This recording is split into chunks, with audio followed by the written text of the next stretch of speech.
వృశ్చిక రాశి వారికి 12 సంవత్సరాల తర్వాత దేవగురు బృహస్పతి మిథున రాశిలో అష్టమ స్థానంలో సంచారం చేయడము కొద్దిపాటి ఇబ్బందికరంగా ఉంటుంది.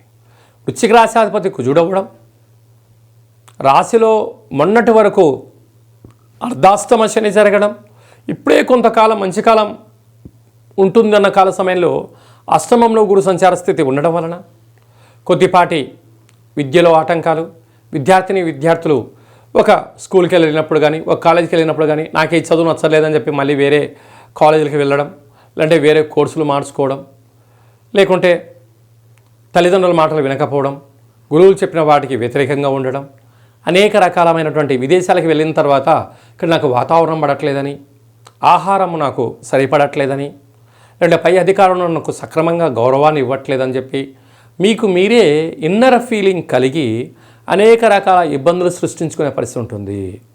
అలా కాకుండా వీలైనంత వరకు అర్థం చేసుకునే ప్రయత్నం చేయండి. సమస్య లేనటువంటి వ్యక్తి ఉండడు, ఇబ్బందులు లేని ప్రాంతాలు ఉండవు అని చెప్పి మీరు కూడా గుర్తుంచుకోగలగాలి. సమయ సందర్భాలను బట్టి, ఆయా ప్రాంతాలను బట్టి, ఆ యొక్క పై అధికారులను బట్టి మీరు అనుకూలంగా ఉండగలిగినట్లయితే అక్కడే మళ్ళీ మీకు తిరిగి రాజయోగం మీ సొంతం కాబోతుందని చెప్పి గమనించాలి.